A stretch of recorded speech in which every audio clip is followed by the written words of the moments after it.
My first marriage felt like a fairy tale until I caught who I thought was my soulmate cheating. I was shattered, but I found love again with someone who just confirmed to me that soulmates are nothing but a myth. Before meeting my current husband, I was married to my ex-husband, Dave. Dave and I met when we were 5 years old. He moved into our neighborhood when he was 5.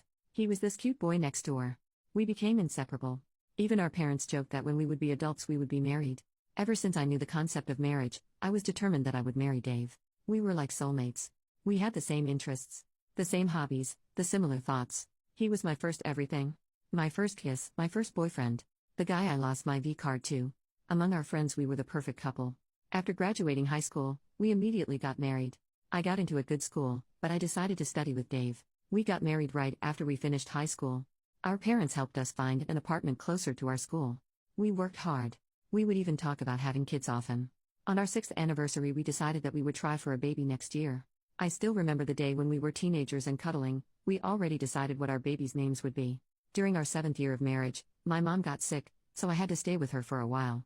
I was planning to do something special for our 7th year anniversary, so I left early to surprise him. Well, I went to my bedroom and there I saw my husband screwing another girl in our marital bed. I can never get that image out of my head. My husband saw me and his face turned pale. I don't know what happened, but I threw up right in the spot. My husband was giving me the usual, "It's not what it looks like, I am sorry, it was a mistake." I locked myself in the bathroom. I somehow mustered my strength and called my friend to pick me up and just don't listen to Dave. When my friend arrived she charged at Dave. She grabbed some of my things and we left. I was in a catatonic stage at that point. Eventually my parents knew. They supported on whatever decision I would make. Dave's parents however wanted us to be together. There was a huge fight but eventually we settled for divorce. My whole fairy tale fantasy just shattered. I was spiraling into depression. My parents booked me a therapist, and for 2 years I was like a living corpse. After that my friend pushed me to go on a date. I did, but no one even came close to Dave. I was searching for Dave in every guy, but they all failed to live up to the expectation. That is when I met my now husband, Jay. Jay was the opposite of Dave.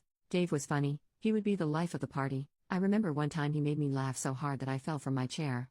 But Jay was not funny like Dave. He would use humor only as clapbacks and if he wants to insult someone. He was also very stoic and closed off, pretty boring to my taste. On our first date, I asked him some questions like, "What is your favorite movie?" He told me he doesn't watch movies, and that he liked reading. He didn't even ask me a thing. Except for my educational background. He talked mostly about my field of work, but he was not interested in me. We ate dinner in silence. I was 100% sure he would not call me, but 2 days later he did. He asked me out on a second date. I was skeptical of whether or not I should go. But my friend insisted. So, I gave it another try and the second date went slightly better than the first. He talked a bit more, asked few questions. We were taking it slow. He was opening up until the 6th date when he finally hooked up. It was amazing. I am someone who has a snack after making love. I was craving for some, so I asked him if I could grab something from his pantry. Even a bread and cheese sandwich will do. He told me to stay there and he went out. I was kinda confused. He came back after 20 minutes with takeout food. It was something I really liked, orange chicken. I asked how he knew, and he told me, "You told me on our previous date." I melted right there. Dave and I have been together for most of my life, but he never made the effort of going out and getting me something. That's when I knew even if he was not my soulmate I was madly in love with him. We dated for 3 years and got married. I came to know about Jay's family too. His mom and dad were drug addicts who died of overdose. He was homeless for a while but worked his way up. Throughout our marriage I was very, very happy. He was different from Dave because whenever he would see me doing chores he would ask, "Need help?" He helped me through my trauma from Dave by arranging a therapist that specializes in infidelity. He may not be a person of words but his actions tell me that he loves me. When I was pregnant with our daughter, I would wake him up in the middle of the night to either get me food or rub my feet, and he would say yes ma'am and get to work. I love him. Even after 15 years of marriage my love has not stopped. He is still the stoic man I fell in love with. After meeting him I stopped believing in the concept of a soulmate. He was not mine but we somehow make it work. I love you, Jay. Thanks for being there in my life. And anyone who is wondering what happened to Dave, he is getting his 3rd divorce. His mom blames me for his downfall but she refuses to see that her son cheated on his every marriage. OP makes a separate post 2 days later. I said I love you to my husband after 5 years. My husband, 47 male, and I, 46 female, have been together for 18 years and married for 15. My husband is not the type who always shows his feelings. He is very stoic, smiles on very few occasions and maintains a routine. Some even say that he is a robot. But I don't think so. I am someone who is very outgoing and completely the opposite of him. Before I was married to him, I was married to someone else who cheated on me. I used to say I love you a lot in my first marriage. But after my divorce, I had some sort of aversion to those words. Over the last 18 years, we have said I love you only 5 times. First time was when we were dating, second was on our wedding day, third and fourth when our daughter and son was born, fifth was 5 years ago on Christmas when we were really tipsy because of the drinks. I wrote a post about how I met him and how we got together, but it made me realize that we haven't said I love you to each other for a long time. But it didn't bother me. Even if he never said it, he always shows that he loves me in his actions. He does chores for me, he would always give me a foot massage, make me my favorite dish, even kiss me out of the blue. I do not have any complaints. He is the best husband that anyone could ever ask for. But this was something that has been in the back of my mind for a while.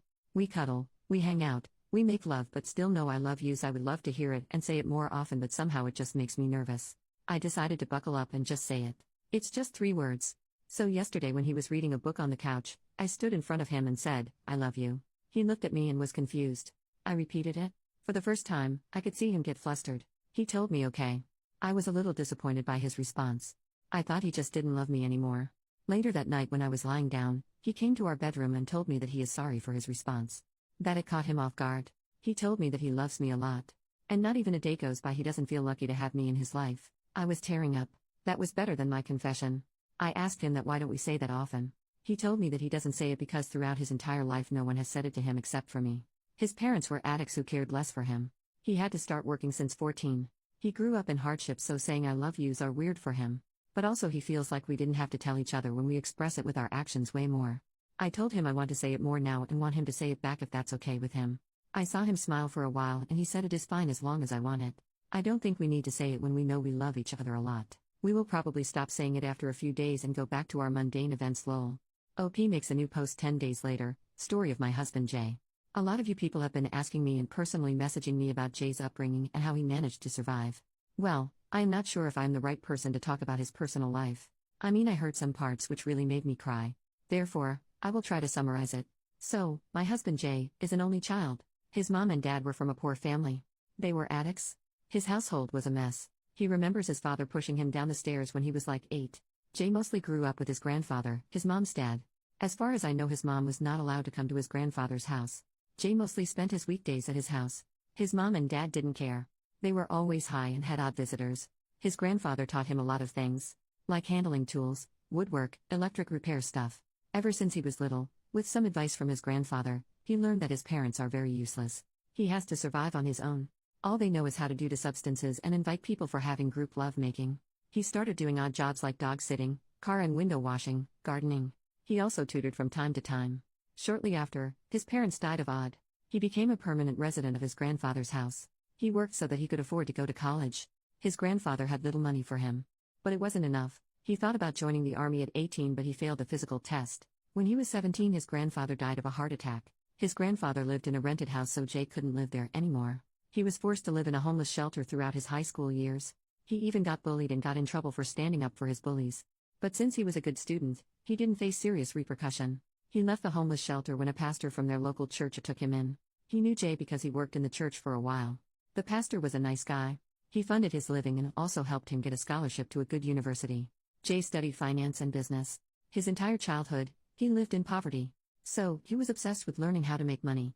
He made some connections which landed him a good part-time job during his final year. I met Jay through my friend.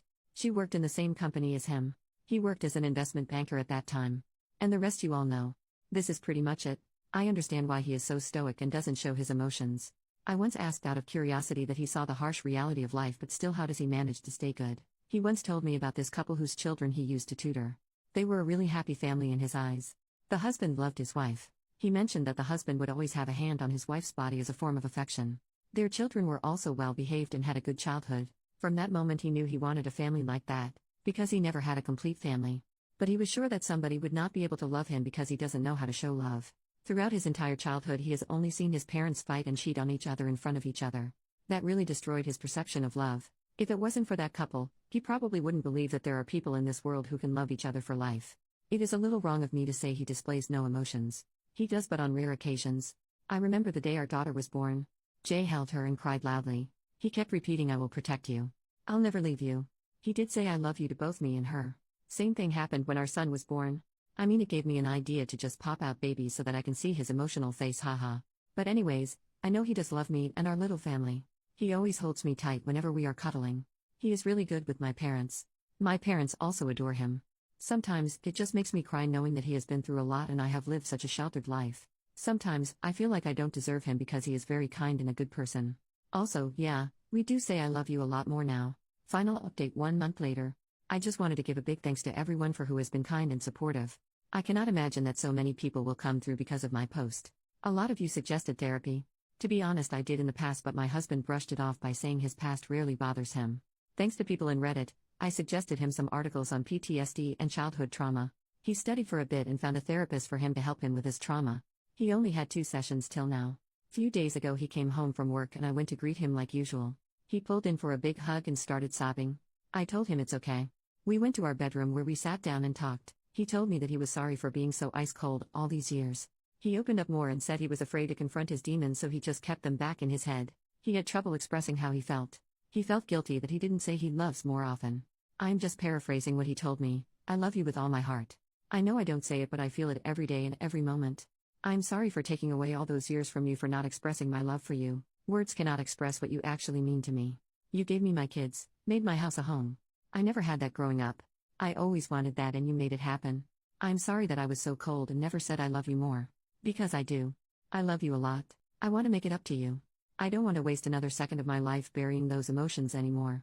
It feels good to see him vulnerable for the first time in his life. I cried with him that night. We talked a lot about our marriage and the times we spent. It was a real bonding experience. From that day on, he has been really attentive towards me. He would always come home as early as possible to simply have more time with me. We cuddle a lot and also make love. Except this time it feels new and different. Like a newfound love. He has been saying I love you to my kids. My son is confused and my daughter just said, "Dad, you are weird." He is thinking about planning a trip for just 2 of us because it has been really long since we had went on a trip alone. So thanks, Reddit. You gave me a new version of my husband and probably strengthened my marriage with him. Not that there was problems, but I hope my husband would not be so haunted by his demons now.